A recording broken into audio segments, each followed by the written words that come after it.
He was elected mayor just 30 days before the next local government elections, which means that this would be the shortest term of mayorship in the history of the city. But what could he get done in 30 days? Would he just hold the fort, or was he going to get some things done? I found out by speaking to the mayor of the city of Johannesburg, Councillor Mpho Moerane. I'm NDORO, and this is For the Record. When you were sworn in, it was quite an emotional day for you. Joyous in getting a position, but at the same time, sadness that your comrades had passed. Yeah, look, it has been a difficult period, losing two mayors in a short space. With Mayor Makubo, who spent a lot of time in hospital, I think a few weeks in hospital, and we were shocked. After his release and went back to hospital, we were shocked that he's passed on. We were all devastated. But with Matongo, it was more painful. He was young, bright, intelligent. A car accident was an unacceptable way of leaving us. He had a lot to do. He had promises. He made promises to the people of Johannesburg. Being in office for 6 weeks was a shocker for us. And we're still mourning his untimely death. So in your acceptance speech, you talked about spending the next 30 days, because that's pretty much your term of office, focused on service delivery and I suppose carrying on the work of your predecessors. You've been mayor now for just over 2 weeks, under 3 weeks. Have you been able to do anything, or is it just literally holding the fort? Well, I think we have done a lot. Firstly, I didn't want to come up with new programs. We had to continue where both our former mayors left off. Accelerated service delivery, making sure that the people of Johannesburg get basic services. That was the first part. The second part was to normalize the electricity in our townships, in particular Soweto, Orange Farm, Ivory Park, Diepsloot, and Finetown. They were experiencing a lot of problems on the ground with Eskom. And when I interacted with Eskom, Eskom said, but people are not paying. How can we give a service to the people that are not paying? We're focusing on paying customers. I would go back to the ground, to the residents, and say, we have to sort out the payment issue. They said, we are willing to pay, but we must pay for reliable electricity. We're not getting it. Eskom would come and do load reduction. When everybody else has electricity, they say they're targeting people who are not paying. They would enforce their credit control by switching off mini substations, which would affect 4 blocks and a number of customers. And you go there, people are saying, why must I suffer for my neighbor? I'm paying my electricity. My neighbor is not paying. But now we get punished, and people would stop paying, because why are we paying? There are people who have been without electricity for 2 years, in other areas 3 years, which we said is unacceptable. But we're already in negotiations with Eskom on the takeover of Eskom. We started it last year, where I think our first meeting was on the 18th of July, where we engaged with the minister, the CEO of Eskom. At that time, Mayor Makubo was there. I was the MMC responsible for electricity supply in the city, and we started the negotiations about how they should deal with our customers, because these are our residents. We know them, we understand them. Eskom does not know them, does not understand them. The focus point of Eskom is to generate electricity.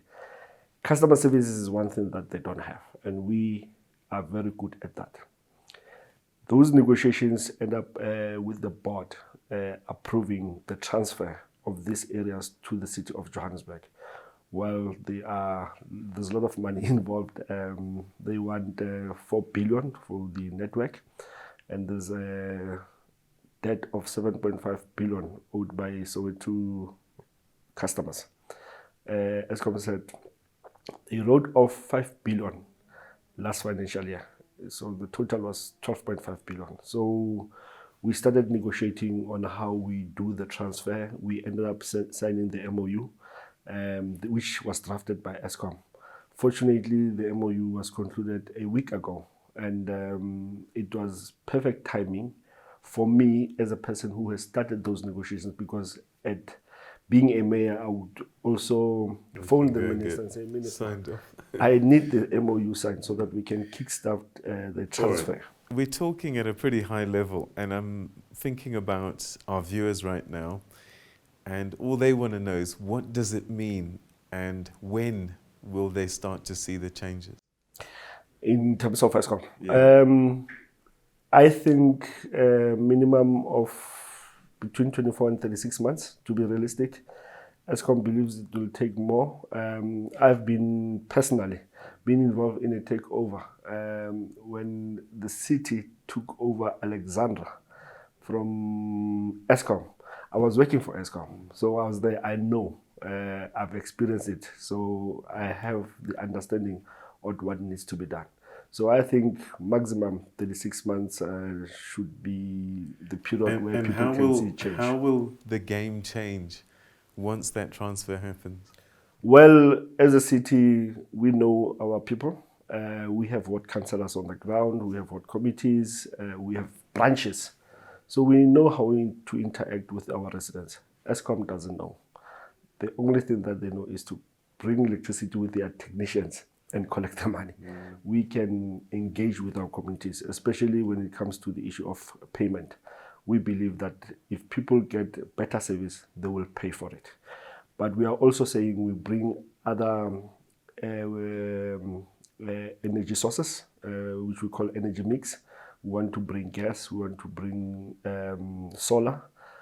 I said we must build solar at Avalon Cemetery. Avalon Cemetery has 1,173 hectares. With that land, you can produce between 60 and 80 megawatts. You can light up 60,000 RDP houses, or between 26 and 30,000 normal houses.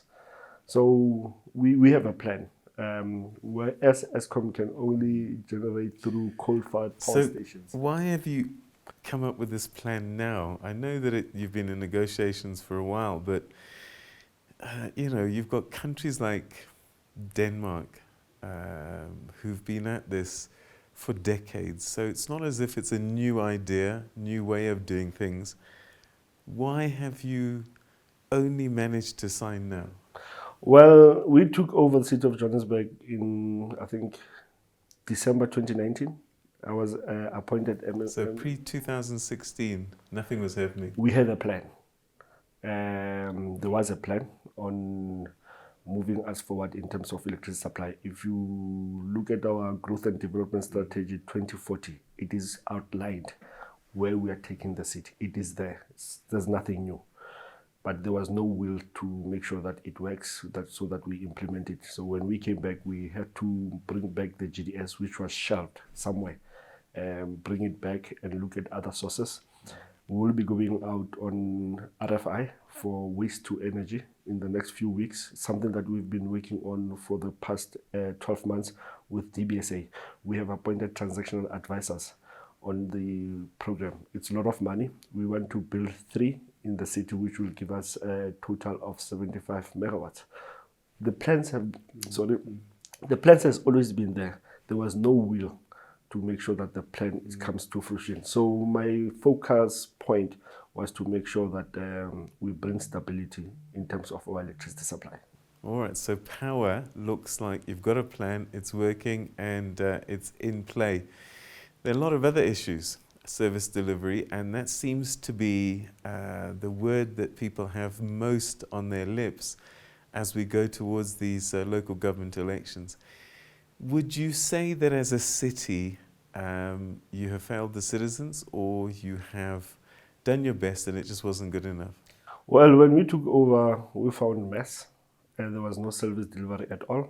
The officials didn't know what to do. There was no direction. Mayor Makubo started the 120-day service delivery where we would go to the ground. When Mayor Matongo took over, revamped it, and he said it will be accelerated service delivery, which I'm part of it because I was the political head for service delivery in the city. So when I took over, it was easy for me to make sure that I continue with it. It was not a hassle because I used to plan it. Now I'm executing it. It's basically, Peter, making sure that our officials do what they expected to do. Be on the ground. Every day when you wake up, when you drive, you'll see a truck patching a pothole. You'll see a city power truck fixing a street light. You'll see JRA on the traffic lights, fixing the traffic lights. That's what we want. We want basic service delivery things to be done on time. When people report, it must be done. But I'm delighted that since May this year, when we launched our pothole program with Dial Direct and Discover, we have fixed 50,000 potholes. And I said to them when we launched the app that we've taken 6 months to fix 50,000. I want the next 3 months to fix another 50,000. I'm sure that in the next 12 months, we won't have a problem of potholes in the city, unless obviously the rains, which are a cause of the potholes. And we need to resurface our roads, because if we resurface our roads, we won't have a problem of potholes. But because of your capital expenditure, the money that we get is not enough to do everything at the same time everywhere. But we'll try to make sure that basic necessities, what the people expect. I always say when you wake up in the morning at 5 o'clock, like you and me do, when you switch on the light, there must be light. When you go to the bathroom, there must be running water. When you go to the kitchen, your appliances must work. When you drive out, you must not be swerving from potholes. Okay, so basic things. What's interesting about your responses is that you keep on saying when we took over from the DA and their coalition, 2016, the citizens of Johannesburg said enough of the ANC, and you had failed them, essentially. Is that not how we interpret that? Which then begs the question, what is it about now that suddenly you have urgency, that you are able to do things? Why couldn't you have done that before? Well, we've done a lot prior to 2016. Things that I'm talking about were there. We've implemented the BRT, Rea Vaya. We've done corridors of freedom. We've done a lot, Peter. But yes, there were challenges. We lost power to the DA and the coalition. Coming back, it was a lesson for us. That's number one, that we need to take this thing serious. We need to speed up service delivery. But we found the city in a worst state. So we had to fix. The 3 years that they've been in power took the city 5 years back. So we had to accelerate service delivery and make sure that we bring the city to where it belongs. I can tell you now that we signed the climate action plan with Mayor Makubo. When we planned it prior to 2016, nothing happened. And when we came back, the mayor of New York was excited, the mayor of Paris was excited that now we can see a ball rolling in the city, that you're bringing back climate action plan. And now we are implementing it. We're making sure that, small things, Peter, makes a difference. Things that could have happened. But yes, I can safely say that we know what to do. We have a plan, and we are accelerating our service delivery. So citizens are probably thinking, hang on, council is made up of different parties, different members. Why is it that it always seems as if it's a zero-sum game? If you're in charge, then you're in charge, you take the blame on your own. When we're in charge, we take the blame, we're on our own. Why can't you work together on behalf of us, the citizens? Well, when we took over in 2019, it was through a coalition of other parties. It's not the ANC alone. We took over from a coalition to a new coalition. And some of the during the disaster, because you keep talking about you found the city in bad shape, it's almost as if you were not there. Well, we were on the opposition benches, so we had... That's the question. How is it? Because after these elections, you may be forced into another coalition. Well, which means you're going to have to work with other parties, especially ones that you don't like. And as a citizen, I want my council, no matter who's in it, to work together. Can you do that? Yes, we're doing it right now. We're in a coalition government with other parties like IFP, COPE, UDM, Al Jama, AIC. We work with them. They were in the coalition with the DA in 2016. And I can tell you that they are happy that they're working with us compared to when they were working with the DA. One simple thing that we've never been in a mayoral committee. When ANC took over, we had mayoral committee sometimes twice a month to plan. There was no strategy and where you were taking the city. The first thing we did was let's come up with strategic goals where we all believe that it will serve our people. And we have achieved it. We have done things that when we took over in December, we have done them. And our partners are happy. But as the ruling party, we're prepared to work with anyone that have the same goal as we have. Because our key priority is to create jobs, close the poverty gap and inequality gap, and make sure that we treat our people the same, irrespective of where you are. I come from Alex. I used to look at Sandton and say, wow, what a beautiful suburb. One day, Alex should be like that. So I still aspire to see Alex being like Sandton. If we address the issue of land in Alexandra Township, will make Alexandra a beautiful place to live in, like the rest of the townships, like Soweto. COVID-19 is still with us, and the challenges that come with it and the disruptions. Is there a plan to keep on helping Joburg citizens after these elections? Yes, we have looked at our rates policy. We have made sure that those who owe us come to us. We look at it, we give you a payment plan, we give you a rehabilitation program. We want to make sure that our business come back. We want people to come and invest. We're making our area conducive for investment. But yes, we're requesting kindly and urging our people to go and vaccinate because we are worried that there might be a fourth wave. 20 million people have been vaccinated in the country. We as the city, we have vaccinated almost 1.5 million. We want to vaccinate more. Our population is sitting at 5.9 million. If we vaccinate almost 3 to 3.5 million, when wave 4 comes, we won't have a problem of business closing down where the president will have to shut down the country. So we are hoping that if we accelerate our vaccination program, fourth wave, we won't feel it. We'll still be on level 1 or level 2 at most, but business will open. There will be our economic activities. We'll have to make sure that we bring it back. In so doing, we'll bring back Johannesburg where it belongs. We contribute almost 16% of the GDP in the country, 40% in Gauteng. We want to continue, we want to contribute more. So we believe that we have a plan as the ruling party. Okay, so as we start to wrap up our conversation, the elections are just around the corner.